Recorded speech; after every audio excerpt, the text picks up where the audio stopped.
Welcome everyone to my channel. तो आज का टॉपिक क्या है हम लोग का ओम्स लॉ। ठीक है, तो ओम्स लॉ एक्चुअली क्या है, ये जो हम इलेक्ट्रिसिटी पढ़ते हैं जब, तो उसमें जो वोल्टेज और करंट का बीच का रिलेशन होता है उसको समझाता है। ठीक है, तो यहाँ पे जो स्टेटमेंट आप पढ़ लीजिए, the electrical current I flowing through a conductor at a constant temperature is directly proportional to the voltage V across its end. इसका मतलब ये है कि मान लीजिए एक कंडक्टर है। ठीक है, ये कंडक्टर है। अब इस कंडक्टर में जब अगर हम यहाँ पे इस पॉइंट को और इस पॉइंट को एक बैटरी से कनेक्ट करते हैं, या फिर इसको हम बोलते हैं कि पोटेंशियल डिफरेंस देते हैं। ठीक है, बैटरी से कनेक्ट करने का मतलब है कि दोनों के बीच में क्या होता है, पोटेंशियल डिफरेंस हम क्रिएट कर रहे हैं। तो क्या होगा, पोटेंशियल डिफरेंस क्रिएट होते ही यहाँ से क्या होगा, करंट फ्लो होगा, वो तो आपको पता ही है। तो ये है वोल्टेज, और ये जो है ये वोल्टेज की वजह से यहाँ पे करंट फ्लो हो रहा है। तो जो करंट फ्लो होती है वो एक्चुअली हमेशा क्या होता है, ये वोल्टेज के साथ क्या होता है, डायरेक्टली प्रोपोर्शनल होती है। ठीक है, इसका मतलब ये है कि अगर हम ये प्रोपोर्शनलिटी हटाए तो यहाँ में कांस्टेंट आएगा। ठीक है, इसको और अच्छे से अगर समझना है तो हम ऐसे बोल सकते हैं, वी और आई को अगर हम डिवाइड करें तो यहाँ पे ये जो है एक कांस्टेंट आता है। ठीक है, ये कांस्टेंट है, सॉरी ये कांस्टेंट है,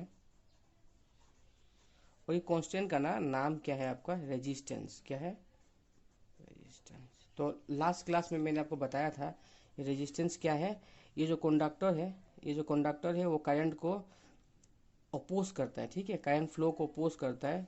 तो ये जो अपोजिशन प्रॉपर्टी है इसी को हम लोग क्या बोलते हैं, रेजिस्टेंस। तो यहाँ पे अच्छे से समझने का बात ये है, मैं एक एग्जांपल देकर समझाता हूँ आप लोगों को। आप लोग स्टेटमेंट कॉपी कर लीजिएगा, और मैंने जिस फॉर्म में लिखा है आप इस फॉर्म में लिख सकते हैं एग्जाम में। ठीक है, तो ये स्टेटमेंट के बाद में मैथमेटिकली लिख के आप इसको लिख सकते हैं, और यहाँ पे बता सकते हैं कि आर क्या है, where R is the resistance of the conductor. अभी देखिए एक एग्जांपल से मैं आपको समझाता हूँ। मान लीजिए यहाँ पे मैंने 5 वोल्ट लगाया, बस मैंने आपको मानने पर, सपोज आपने यहाँ पे कितना लगाया, 5 वोल्ट, और आपका करंट 5 वोल्ट से अच्छा 15 वोल्ट लगाते हैं। ठीक है, तो आपका यहाँ पे करंट मिला आपको कितना, 15 है, 3 एम्पेयर मिला है। कितना मिला, 3 एम्पेयर। ठीक है, तो ऐसा हुआ बात कि V आपका 15 वोल्ट हुआ, तो करंट आपका कितना है, 3 एम्पेयर। ठीक है, अच्छा, तो आप क्या करिए, पहले ये दोनों को डिवाइड करके देखिए क्या हुआ, 5 3 डिवाइड करने से कितना होगा, 15 और 3 डिवाइड करेंगे तो आपका आंसर 5 मिल रहा है ना। इसका मतलब ये हुआ कि ये जो वोल्टेज आप ये V और I का जब डिवाइड करते तो आपको एक कांस्टेंट मिलता है, एक नंबर 5 मिला ना अभी। तो अभी आप क्या करिए, अब मान लीजिए आपको यहाँ पे क्या करना है, आपको यहाँ पे 10 वोल्ट लगाना है। कितना लगाना है आपको, 10 वोल्ट। ठीक है, जब आप इसको 15 वोल्ट को खोल, ये बैटरी को हटा के और 10 वोल्ट वाला बैटरी यहाँ पे लगाएंगे तो ऑटोमेटिकली क्या होगा, करंट आपका कितना होगा, ये जो करंट है ये चेंज होगा। ठीक है, और किस तरह से चेंज होगा, इस तरह से चेंज होगा कि जब आप ये V और I को डिवाइड करें ना, जैसे कि आपने 10 और 10, ये V की जगह आपने 10 पुट किया, और इस तरह I की जगह में आप कुछ पुट करेंगे, या फिर आपको यहाँ पे मिलने वाला है जो वो ऐसा वैल्यू होगा कि आपका कितना होगा आंसर, फिर जो पहले केस में आया था 5, अब सेकेंड केस में भी वही आने वाला है। समझ में आ रहा है आपको मैं क्या बोल रहा हूँ। आप यहाँ पे बैटरी कुछ भी लगा लीजिए, ठीक है, और ये करंट इस तरह से होगा, यहाँ पे जो करंट आ रहा है ये आई का वैल्यू इस तरह से होगा कि हमेशा यहाँ पे क्या है, 5 ही आए। पर ये स्पेशल केस, अभी जो केस लिया है उसके लिए 5 आएगा। ठीक है, दूसरा केस में दूसरा आ सकता है। तो यहाँ पे कितना होना चाहिए आपका करंट, 2 5 जा 10। समझ में आया आपको।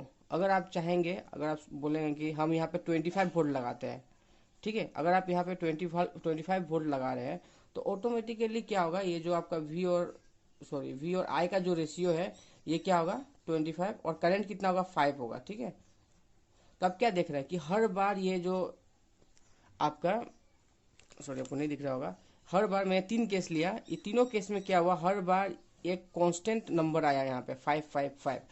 तो इसी को ओम ने बोला था कि जब भी यहाँ पे हम पोटेंशियल देंगे तो ये करंट इस तरह से होगा कि वो दोनों क्या हो, डायरेक्टली प्रोपोर्शनल हो, यानी वो दोनों को डिवाइड करेंगे तो एक कांस्टेंट नंबर मिलेगा। और ये जो नंबर 55 मिल रहा है ये एक्चुअली क्या है, ये एक्चुअली ये जो कंडक्टर है इस कंडक्टर का रेजिस्टेंस है, तो रेजिस्टेंस का यूनिट आपको पता है ओम, तो हम लोग इसको क्या बोलेंगे कि ये जो 5 है वो एक्चुअली क्या है 5 ओम आ रहा है। तो इस कंडक्टर के लिए 5 ओम आ रहा है। अब मान लीजिए मैं कंडक्टर बदल दूं, ठीक है, मान लीजिए मैंने यहाँ पे कंडक्टर को बदल दिया, दूसरा कंडक्टर ले लिया, ठीक है, और इस कंडक्टर में मैंने फिर बैटरी लगाया, ये मैंने बैटरी लगाया, मान लीजिए मैंने अभी 15 वोल्ट लगाया, तो जरूरी नहीं है कि यहाँ पे फिर 3 एम्पेयर ही आए, ठीक है, वो तो मैंने पहले का केस लिया था, ठीक है, एग्जाम्पल मैंने लिया था। अब इस कंडक्टर के लिए दूसरा कुछ आएगा, मान लीजिए इस कंडक्टर के लिए 3 एम्पेयर नहीं आके 5 एम्पेयर आया, तो आपने क्या किया, आपको दिख रहा होगा, तो आप रेशियो लीजिए, वी और आई का रेशियो निकालिए, तो क्या होगा 15/5 होगा, तो आपको आंसर कितना मिला 3, ठीक है। अब ये हो गया ना, आप देखिए मैंने ये 5 एम्पेयर खुद से नहीं लिखा, एक्चुअली यहाँ पे मैंने मेजर किया होगा एक्सपेरिमेंटली, तो मुझे मिला 5 एम्पेयर, और बैटरी तो हम खुद लगा सकते हैं, बैटरी मैंने 15 वोल्ट का डाला तो मुझे करंट मिला कितना 5 एम्पेयर, ठीक है, समझ में आ रहा है। तो ये हुआ आपका 3। तो आप ना आप क्या करिए, बैटरी चेंज करके देखिए, ठीक है, आप यहाँ पे 9 वोल्ट बैटरी लगा के देखिए, क्या लगाइए 9 वोल्ट बैटरी। जब आप यहाँ पे 9 वोल्ट बैटरी लगाएंगे तो यहाँ पे जो एमीटर है, जो यहाँ पे जो करंट मेजर कर रहा है वो कितना दिखाएगा आपको, साफ साफ आपको कितना दिखाएगा, देखिए यहाँ पे आप 9 लगाएंगे तो आपको यहाँ पे कितना दिखाएगा, वो 3 दिखाएगा, ताकि ये कटेगा तो फिर क्या निकले 3, ठीक है, समझ में आ रहा है आपको अभी। तो ओम्स ने यही बोला था कि आप जो वोल्टेज लगा रहे हैं यहाँ पे, ये जो कंडक्टर है इस कंडक्टर के एंड पे जो वोल्टेज लगा रहे हैं, वो वोल्टेज के वजह से जो करंट होगा वो इस तरह से होगा कि आप अगर वोल्टेज को जिस तरह से चेंज करेंगे करंट भी उसी तरह चेंज होगा, और वो दोनों का रेशियो हमेशा कांस्टेंट होगा, क्या होगा कांस्टेंट, 3 फिर 3 ही निकला, ठीक है। तो ये जो कांस्टेंट निकल रहा है वो क्यों निकल रहा है, क्योंकि ये जो कंडक्टर है वो कंडक्टर जो इतना ही उसको अपोजिशन दे रहा है, तो इसको हम लोग बोलेंगे 3 ओम, ये है रेजिस्टेंस एक्चुअली। तो समझ में आया, यही उन्होंने बोला था कि जो आप देखिए यहाँ पे क्या बोला था उन्होंने, जो करंट है वो डायरेक्टली प्रोपोर्शनल है किससे, वोल्टेज से, सही बात है। यहाँ पे करंट बढ़ेगा तो यहाँ पे एक्चुअली हम लोग ऐसे पढ़ते हैं इसको, आपको क्लियर नहीं आ रहा होगा,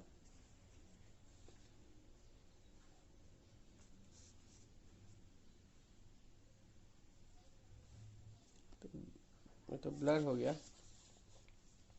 अच्छा, तो हम लोग जनरली क्या पढ़ते हैं, जनरली हमें स्कूल में यही सिखाया जाता है कि V is proportional to I, I Ohm's law का मतलब होता है वो बोलते हैं हमें, और V is equal to IR, R आप लोग का रेजिस्टेंस है, और वो बोलते हैं कि तुम वोल्टेज अगर 2 वोल्ट दोगे तो करंट मान लो तुम्हारा क्या होगा, करंट तुम्हारा ये वोल्टेज का वैल्यू है और करंट का वैल्यू, करंट मान लो तुम्हारा 2 नहीं 20 देते हैं, तो करंट तुम्हारा 4 है, अगर यहाँ में तुम 80 करते हो तो 4